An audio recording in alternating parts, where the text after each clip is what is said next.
Fox 35 News exclusive interview. For the very first time, we're hearing from close friends of that mother.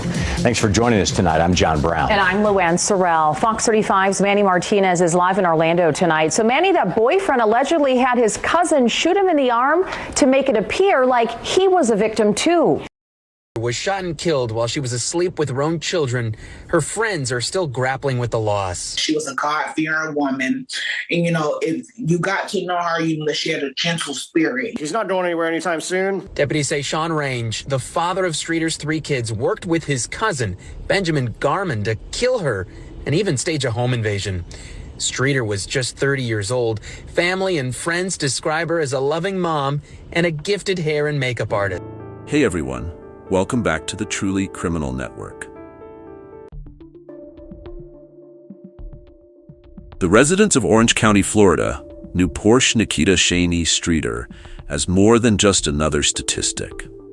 At 30 years old, she had built a life centered around her 3 young children, ages 10, 2, and 1, while establishing herself as a dedicated hairstylist with a growing clientele. Her modest apartment on Woodhill Park Drive wasn't just a residence, it was a sanctuary where she braided dreams between styling sessions, where laughter echoed off walls adorned with her children's artwork. Friends described Porshe as someone who could transform both hair and spirits. Family and friends describe her as a loving mom and a gifted hair and makeup artist. She was so talented. You could show her a picture, and I can guarantee you were going to look like the picture that you wanted. Her chair at the salon became a confessional of sorts, where clients shared their lives while she worked her magic with a comb and scissors. She had this gift, one regular client would later tell investigators, of making you feel like the most important person in the room. Between appointments, she'd often check her phone, making sure her children were okay, planning their meals, coordinating childcare. The invisible labor of a mother determined to provide stability. What many of her clients didn't see was the weight Porshe carried home each night. After hanging up her styling cape, she stepped into her role as both mother and father to her 3 children. Mornings began before dawn, preparing meals, dressing little ones, helping with homework, all before heading to the salon, where she'd stand for hours transforming others, while somehow maintaining an energy that never betrayed her exhaustion. Financial pressures mounted constantly. Rent, childcare, groceries, and salon supplies competed for every dollar she earned. Yet Porshe found creative ways to stretch her income. Coupon clipping became a Sunday ritual. Thrift store visits yielded treasures that she proudly displayed in her home, and meal planning was executed with military precision. Her resourcefulness was both necessity and strength. Behind the careful balancing act of Porshe's life stood a shadow that grew increasingly darker. Her relationship with Saun Rainge Jr., the father of her youngest children.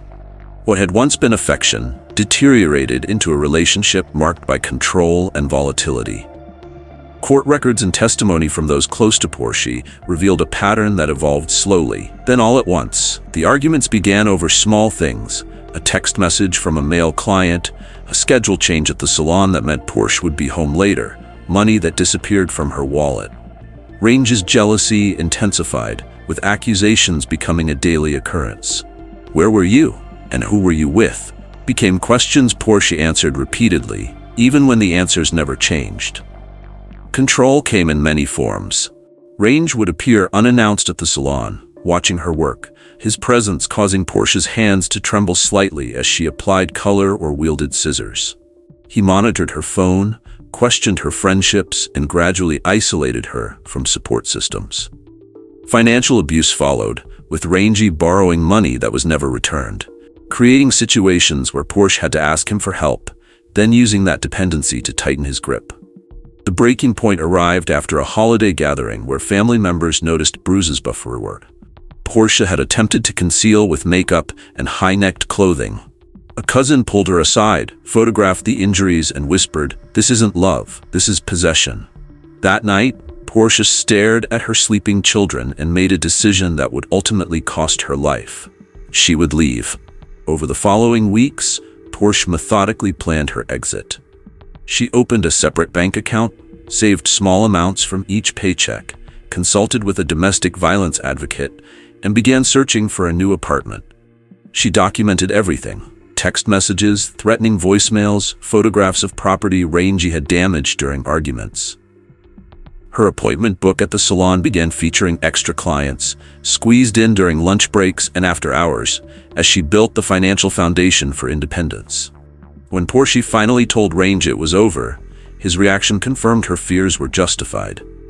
He alternated between promises of change and threats of consequences. "If I can't have you, nobody will," he told her during one heated exchange, words that would later haunt the investigation. Still, Porshe remained resolute. She changed the locks on her apartment and adjusted her routines, never walking to her car alone after dark, varying her routes home. For a brief moment, it seemed Porshe had succeeded in breaking free. Her colleagues noticed a new lightness in her step. Clients commented on the return of her genuine smile. Her children, especially her 10-year-old, who had witnessed too much, began to relax in their home environment. But what Porshe couldn't know was that Rainge was already plotting his ultimate act of control. If you're finding this story of Porshe's life and struggles compelling, please take a moment to hit the like button and subscribe to our channel. Your support helps us continue sharing these important stories that need to be told. Now, let's continue with what happened in Porshe's final days, as tension with her ex-boyfriend escalated toward tragedy. January 2024 marked what should have been a fresh start for Porshe Streeter. Instead, the first weeks of the new year brought mounting evidence that Saun Rainge Jr. refused to accept their separation. The tensions that had simmered for months boiled over into daily confrontations, with increasingly dangerous implications. The conflicts escalated beyond emotional manipulation into physical control of Porshe's property and space. Court documents reveal that Rainge began withholding essential items, taking her phone charger without permission, and refusing to return it, a seemingly minor act that left Porshe unable to maintain reliable communication with family, friends, and childcare providers. Most concerning, Rainge retained her apartment key despite explicit requests to return it, effectively removing Porshe's control over who could enter her home. "He's using these items to force me to interact with him," Porshe texted a friend on January 10th, just 3 days before her death. "Every time I need my charger or forget something at home, I have to call him. I think that's the point." The pattern grew more pronounced in the 48 hours before the murder. Neighbors in the apartment complex reported hearing raised voices coming from Porshe's unit. One resident told investigators she observed Rainge pounding on Porshe's door at nearly midnight on January 11th, demanding to be let in. She kept saying, "Please leave through the door." The neighbor recounted, "He kept saying, 'This isn't over.'" Phone records obtained during the investigation documented multiple calls from Rainge to Porshe on January 12th, 17 attempts between 7 a.m. and 9 p.m. Porshe answered only twice, with both calls lasting less than 2 minutes. The final call, which Porshe did not answer, came at 11:43 p.m. on January 12th, just hours before her murder. As his direct access to Porshe diminished, Rainge's surveillance of her activities intensified. A co-worker at Porshe's salon reported that Rainge began waiting in his car in the parking lot during her shifts, watching as clients came and went. He would sit there for hours sometimes, the co-worker told police. Porshe would use the back door to leave, just to avoid him. Recognizing the growing threat, Porshe took concrete steps to protect herself. She modified her work schedule, accepting early morning clients rather than evening appointments to avoid leaving the salon after dark. She arranged for a different family member to handle childcare pickups each day, creating unpredictable patterns. Most significantly, she began documenting every interaction with Rainge, maintaining a detailed log on her computer with dates, times, and descriptions of his behavior. In a particularly prescient move, Porshe installed a small security camera in her living room on January 10th, connecting it to her phone so she could monitor her apartment when she wasn't home. The footage from this camera would later prove crucial, though not in the way Porshe had intended. What Porshe couldn't see was that Rainge had already moved beyond harassment into active planning.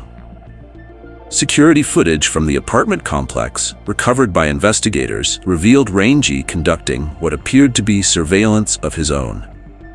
cameras captured him walking the perimeter of the building multiple times on January 11th and 12th, stopping to examine windows and entry points. More ominously, on the morning of January 12th, he was joined by Benjamin Garmon, his 26-year-old cousin. The footage shows the two men in a parked car outside Porshe's building for approximately 47 minutes, engaged in conversation. At one point, Rainge points toward Porshe's unit, and Garmon nods in apparent understanding. They separate at 10:23 a.m., with Garmon departing in his vehicle while Rainge remains in the vicinity for another hour. Digital forensics would later uncover the sinister purpose behind these meetings. Text messages recovered from Rainge's phone revealed a series of exchanges with Garmon beginning on January 9th. "She thinks she can just walk away and take my kids," Rainge wrote. "Need to talk to you about handling something for me." Garmon's reply, "Whatever you need, cuz. Just tell me when and where." The messages grew more explicit over the following days, with discussions of payment, timing, and how to make it look random. The final exchange occurred at 2:17 a.m. on January 13th, just hours before the murder. Rainge, "Key is under the mat. She sleeps on the left side of the bed. Kids are with her, so be careful. Text when it's done." Garmon, "On my way. This ends tonight." What these messages revealed was not a spontaneous act of violence, but a calculated murder-for-hire plot. The conflict over personal items, the charger, the key, had never been about the objects themselves. The key, in particular, represented Rainge's planned access to Porshe's apartment. The argument served as a cover for his retention of it. As January 12th turned to January 13th, Porsche Streeter went to bed surrounded by her children, unaware that the security measures she had taken would prove insufficient against a man determined to maintain control at any cost. The key she had demanded back now sat beneath her welcome mat, placed there by Rainge as an invitation to murder. The morning of January 13th, 2024, began with an emergency call. At 11:50 a.m., Saun Rainge Jr.'s voice came through the Orange County Emergency Dispatch line. Frantic and breathless, "Someone broke into our apartment," he told the operator. "My girlfriend's been shot. I'm hit too. Please hurry." When deputies from the Orange County Sheriff's Office arrived at the Woodhill Park Drive apartment, they encountered a scene that appeared, at first glance, to match Rainge's panicked call. Porsche Streeter lay motionless in her bed, her body bearing the impact of 10 gunshot wounds. Her 3 children, the 10-year-old and 2 toddlers, were still in the bedroom, the oldest attempting to comfort the younger siblings in the presence of their mother's body. Rainge, clutching his arm where a bullet had torn through flesh, met officers at the door. His account flowed quickly. He'd arrived that morning to find an intruder in the apartment. The unknown assailant shot Porsche as she reached for her phone to call for help. When Rainge attempted to intervene, the attacker shot him in the arm before fleeing with cash and cell phones. The gravity of the scene demanded immediate action from first responders. Deputies secured the perimeter, while paramedics confirmed what was already evident.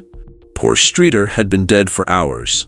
Medical personnel attended to Rainge's arm wound, which required transport to a local hospital, though it was not life-threatening. Child Protective Services arrived to care for the 3 children, who were physically unharmed but had spent hours in the presence of their deceased mother. The 10-year-old, visibly traumatized, whispered to a female deputy, "That's not what happened," a statement that would later become central to the investigation. As crime scene technicians processed the apartment, the narrative Rainge had presented began to collapse under scrutiny. The front door showed no signs of forced entry. The apartment's windows remained locked from the inside.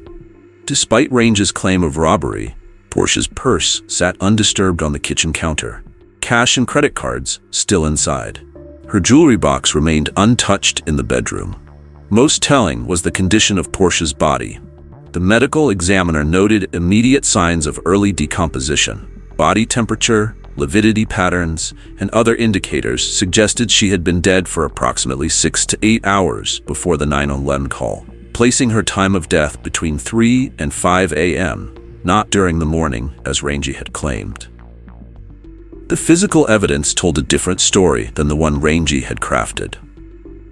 The ballistics team recovered bullet casings that suggested the shooter stood at the bedroom doorway, firing methodically at the sleeping form in the bed.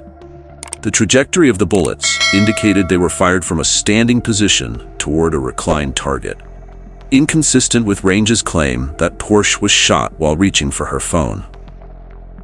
Rainge's own injury presented another discrepancy. The wound on his arm showed characteristics of a self-inflicted shot. Powder burns and angle of entry consistent with someone holding a gun to their own arm. The medical staff treating Rainge noted these inconsistencies in their report, information that quickly made its way to investigators. While Rainge received medical attention, detectives at the apartment complex were already reviewing security footage. Cameras positioned at the building's entrance captured Rainge arriving at the complex at 2:47 a.m., nearly 9 hours before his emergency call. More damning was the footage showing Benjamin Garman entering the building at 3:05 a.m., wearing dark clothing and carrying what appeared to be a small duffel bag. The cameras recorded his departure at 3:38 a.m. Rainge was not seen leaving until 11:45 a.m., minutes before his 911 call.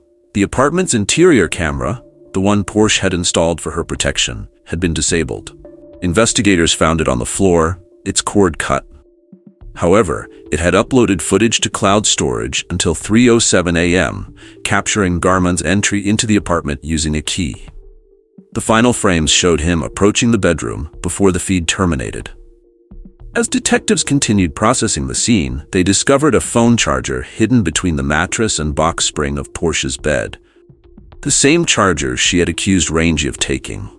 A kitchen drawer contained her missing spare key, positioned beneath cooking utensils where it would not be immediately visible. By evening, the Orange County Sheriff's Office had compiled enough evidence to question the home invasion narrative. Rainge, released from the hospital and brought in for additional questioning, maintained his story despite mounting contradictions. When presented with the surveillance footage, he claimed memory gaps due to the trauma of the shooting. The children were placed with Porshe's mother, who told reporters, "Those babies saw everything. The oldest one knows the truth. He's scared, but he knows." Within 24 hours of Porshe Streeter's murder, what began as a reported home invasion had transformed into a suspected domestic homicide, with evidence pointing to premeditation and accomplices. As investigators continued gathering evidence, the tragedy of a young mother killed beside her sleeping children deepened, made more horrific by the calculated attempt to escape justice. If this case is gripping you as much as it did investigators, take a moment to like and subscribe to our channel. We've put together a special true crime stories playlist with cases that reveal similar patterns of deception and the brilliant detective work that uncovered the truth. You'll find the link in the description box below. The evidence in Porshe's case was just beginning to reveal a cold-blooded plan that would shock even experienced detectives. Let's continue with how the investigation unfolded. The Orange County Sheriff's Office assembled a specialized team to address the inconsistencies in Rainge's account. Their methodical approach would expose a murder plot through multiple evidence channels, each contradicting the fabricated home invasion story. The medical examiner's detailed analysis provided the first definitive timeline contradiction. The autopsy confirmed that Porshe Streeter died from multiple gunshot wounds, but the physical condition of her body told a more specific story. The report documented clear signs of early-stage decomposition processes that definitively placed her time of death between 3 and 5 a.m., not during the later morning hours, as Rainge had claimed in his emergency call. The body's condition was inconsistent with a recent death, the medical examiner stated in official documents. Multiple indicators, including body temperature, blood settling patterns, and cellular changes, established that the victim had been deceased for 6 to 8 hours before authorities were contacted. Blood evidence throughout the bedroom added another layer of contradiction. The spatter patterns and blood pooling indicated that Porshe had been shot while lying down, not while reaching for her phone, as Rainge had claimed. Furthermore, the blood from Rainge's arm wound showed anomalies consistent with delayed bleeding, suggesting his injury occurred much later than Porshe's death, possibly shortly before the 9/11 call. Forensic analysts also examined the bullet trajectories and casings. All 10 shots had been fired from approximately the same position at the bedroom doorway, indicating a shooter who stood in place rather than moving during a confrontation. The precision of the shots, mainly clustered around Porshe's torso, reflected deliberate aim rather than the chaotic pattern typical in home invasion scenarios. The digital investigation proved equally revealing. Tech specialists recovered deleted text messages from Rainge's phone detailing the murder arrangement with his cousin. The messages outlined payment terms, timing, and specific instructions about how to stage the scene afterward. "Make sure to take the phones so it looks like robbery," read one message sent from Rainge to Garman on January 11th. Another exchange, recovered from January 12th, revealed Range's instructions. "After it's done, wait for me to get there before calling 911. Need time to set everything up." Investigators compiled a comprehensive timeline using the apartment complex's surveillance system. The footage showed Garman arriving at 3:05 a.m. on January 13th, entering with a key, and departing at 3:38 a.m. Range's vehicle remained in the parking lot from 2:47 a.m. until shortly before the emergency call at 11:50 a.m., nearly 9 hours during which he never reported the supposed break-in. Additional cameras from nearby businesses captured Garman and Rainge meeting at a gas station approximately 3 miles from the apartment at 2:15 a.m., just before driving separately to Porshe's residence. This footage contradicted Range's claim that he had only arrived at the apartment shortly before discovering the intruder. Perhaps the most damaging testimony came from Porshe's 10-year-old child. Initially hesitant to speak with authorities, the child eventually provided a detailed account during a specialized forensic interview conducted by child welfare experts. The child described being awakened by gunshots during the night and seeing a man in dark clothing standing in the bedroom doorway, shooting at the bed where Porsche slept. The child recognized the shooter as Daddy's cousin, but had remained silent out of fear, pretending to sleep while watching through barely opened eyes. "He shot Mommy, then left," the child recounted. Later, when the sun was up, Daddy came and told us to stay in the room with Mommy. He said he had to make a phone call. This testimony aligned perfectly with the surveillance footage and contradicted every aspect of Range's intruder narrative. The child also reported hearing Rainge on the phone with someone, saying, "It's done. Now I just need to fix my story." The investigation continued methodically for months, building an airtight case. Detectives obtained records showing a $5,000 cash withdrawal from Range's account 2 days before the murder, followed by a $4,500 deposit into Garman's account the day after. Transactions neither man could explain. By April 2025, prosecutors had assembled sufficient evidence to move forward with arrests and charges. On April 3rd, tactical teams apprehended both Saun Rainge Jr. and Benjamin Garman in separate locations.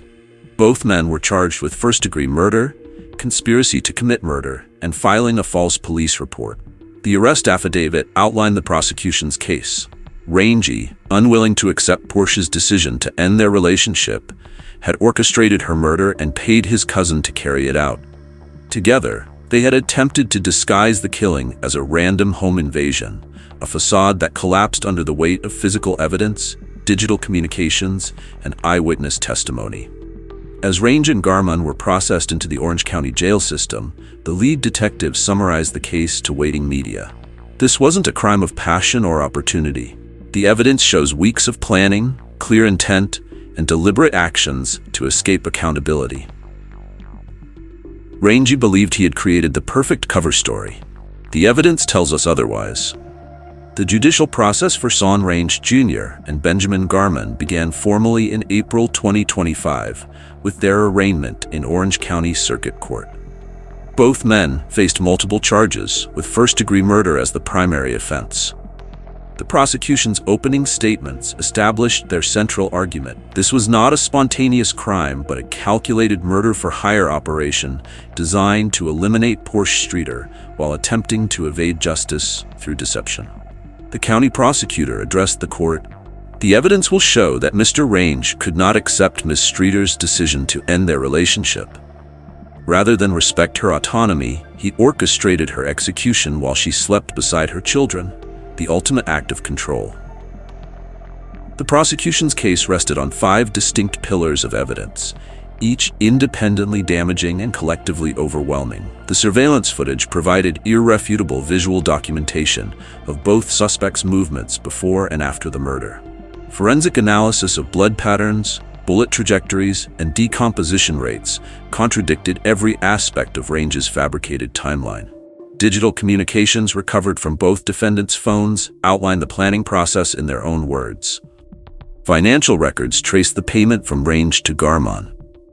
Finally, the eyewitness account from Porshe's 10-year-old child placed Garmon at the scene during the exact time frame established by other evidence. Defense attorneys for both men attempted to challenge the admissibility of certain evidence. Rainge's counsel filed motions questioning the chain of custody for the text messages, while Garmon's attorney suggested the surveillance footage was insufficient to positively identify his client. The judge ruled against these motions, determining that the evidence had been properly obtained and preserved according to protocol. As the case proceeded through preliminary hearings, the prosecution submitted additional evidence, including the apartment's interior camera footage showing Garmon's entry, ballistics matching the recovered shell casings to a firearm registered to Rainge, and data extracted from Porshe's computer, documenting the history of threats she had received. The trial date was set for September 2025, with both men remaining in custody without bail due to the severity of the charges and the overwhelming evidence supporting them.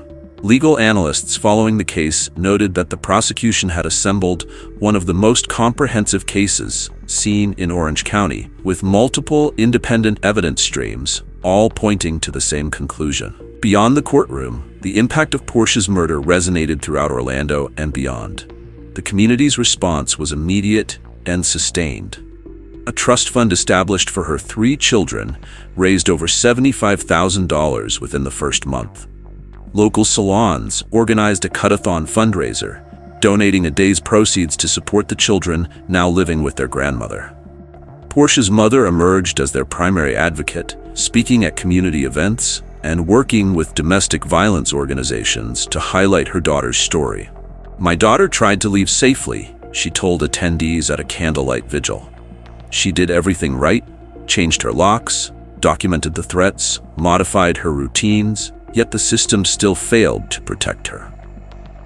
Local news coverage of the case prompted examination of how domestic violence cases were handled in Orange County. Data revealed that the county had processed over 7,500 domestic violence calls in the previous year. Yet funding for prevention and intervention programs had decreased by 15% over 3 years. Advocates pointed to Porshe's case as emblematic of systemic failures to protect those attempting to leave dangerous relationships. In response to growing public concern, the Orange County Commission formed a task force to evaluate existing protective measures for domestic violence victims. Their preliminary findings identified multiple gaps: insufficient follow-up on reported threats, limited enforcement of restraining orders, and inadequate risk assessment protocols for identifying potentially lethal situations. The Commission drafted recommendations for policy reforms, including automatic emergency protective orders when threats are reported, enhanced monitoring of high-risk offenders, and dedicated domestic violence units within law enforcement agencies. While these proposals remained under review, the county approved immediate funding increases for emergency housing and legal assistance for those fleeing abusive relationships. At Woodhill Park Apartments, management installed additional security cameras and implemented a new key policy prohibiting duplicate keys without all tenants' written consent. Small changes inspired directly by the circumstances of Porshe's murder. As her story reached wider audiences through media coverage, Porshe became more than a victim in public consciousness. Former clients from her salon shared stories of her kindness, work ethic, and dedication to her children. Her 10-year-old's teacher established a scholarship in Porshe's name for children affected by domestic violence. The most profound impact remained within her family. Porshe's mother, now raising 3 grandchildren, established a foundation promoting awareness about the dangers of separation violence, the increased risk victims face when leaving controlling relationships. "My daughter's story isn't over," she stated at the foundation's launch. "Every person who leaves an abusive situation safely because of what we learned from her tragedy extends her legacy."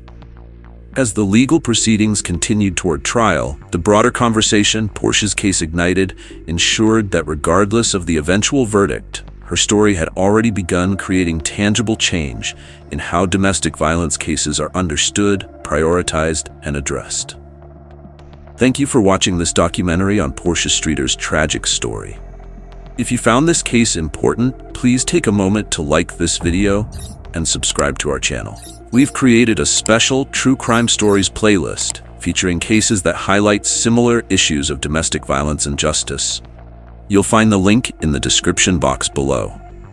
These stories need to be told, and your support helps us continue shining light on these important issues. Share this video to raise awareness about the warning signs of domestic violence and potentially help others recognize dangerous situations before they escalate.